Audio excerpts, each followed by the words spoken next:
really fun day planned thanks to you. How many of you have been to MOHAI before? Raise your hand. Wow. Who has never been to MOHAI before? Raise your hands. Oh, well, okay, we especially welcome you. We are glad that you are here.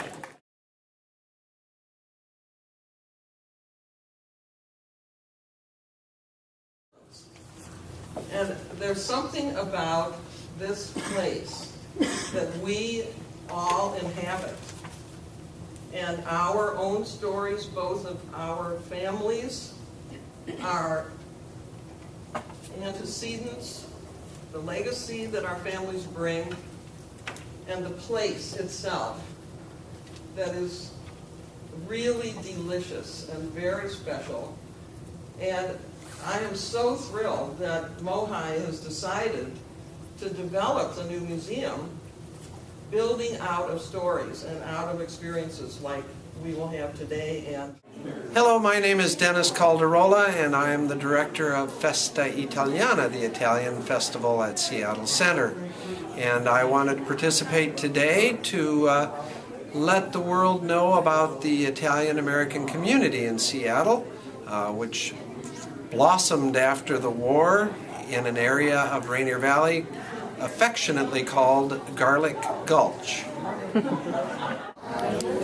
But I came to Washington having been recruited by the Boeing Company in 1964. So, you know, I flew, little country boy, I flew from Texas to the state of Washington, you know, where I thought all the 1970? 1964. 64, yeah. I thought everybody wore little foreign-looking clothes and had apple trees.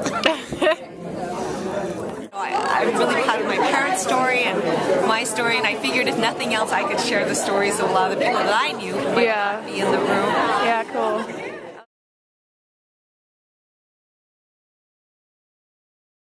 The fact that I learned at that time that I have a connection to the Native American history of place in this region, and so that has altered and really affected the way that I see myself in this community. And actually I've gone on to have it inform a lot of what I do in my work.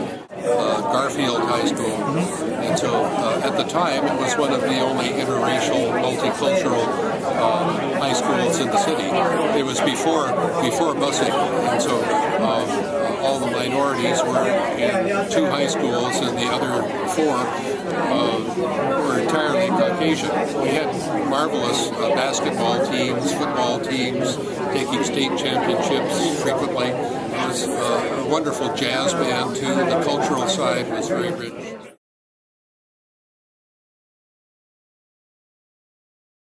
I went to a group that was discussing immigrants in the Northwest, and I'm an immigrant, and everybody there was an immigrant, but in my mind, when I always think immigrant, I always think somebody from like Southeast Asia or Africa, but here I am seeing Italian, Croatian, so it's like the European experience, which I thought was an easy integration to the U.S. and to the Northwest. It seemed like they actually had challenges as well, which I guess I took for granted. I didn't. Can you tell me your name and what group My you were name is in? Al Young, and I was with the Unsung Heroes. Okay. And my interest is people that kind of made a difference, even though it was at the risk of their reputation and maybe their lives. Yeah. There's a lot of times in my history, my family's history, where we met a lot of civil rights violations or difficulties as far as race goes, but we were helped by people that didn't need to help us.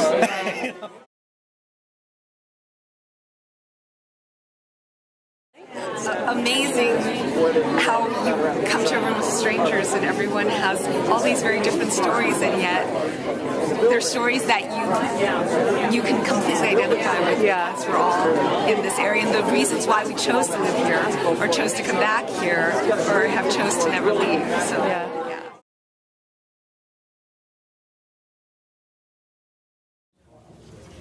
I want to talk about civil rights then and now. Talking about the concentration camps the Japanese Americans were put in, the discrimination of the blacks, the Chinese, and today of Muslims. whatever. I work in the White House. I'm like,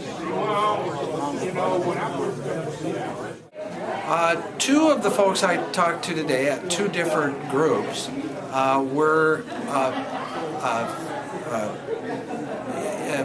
former internees at Japanese internment camps. Two different people, unrelated, and both of them and I were surprised to learn that my father had been in an internment camp that eventually was converted from Italian prisoners of war to Japanese American internees. Wow. So that was a kind of an electrifying connection. Yeah. Great.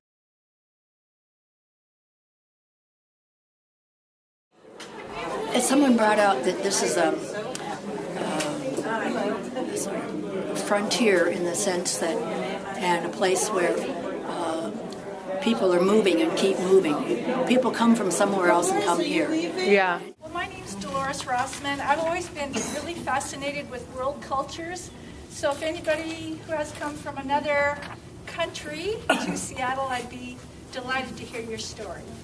Yeah, my family's from Ethiopia, and I was born in Sudan, and I moved to Chicago and then San Diego, and I've lived in Seattle since I was about 10, so I'm pretty much a Seattleite.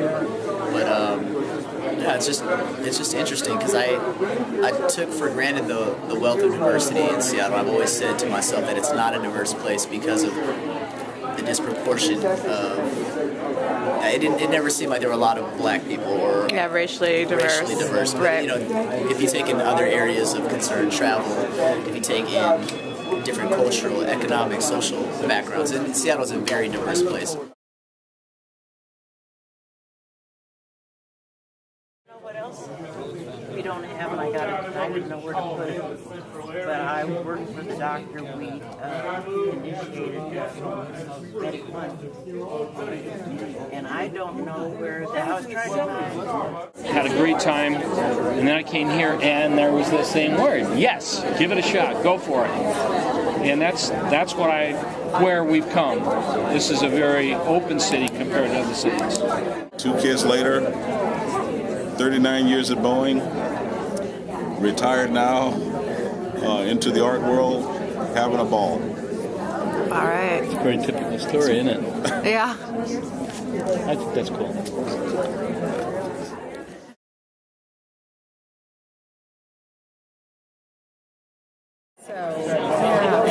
And when I came here initially, of course, I'm from a place that's very flat, and I saw these mountains with the snow, the beautiful blue sky, and it was just gorgeous and warm. It was June.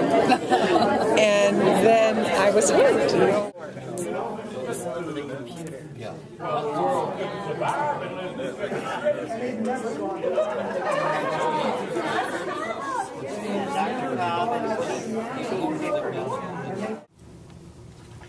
Well, I guess the thing that struck me most today was to be reminded that one of the things that makes Seattle somewhat unique is the fact that we have not only access to the natural world in a way that most big cities don't, but that we also have access to the urban world in a way that a lot of places that live in areas of great beauty don't have.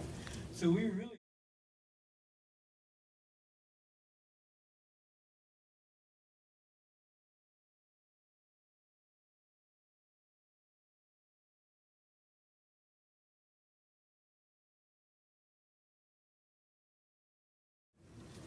I love the feeling of the goodness of the people and the environment and the sharing and the excitement of what can happen at MOHAI because of you.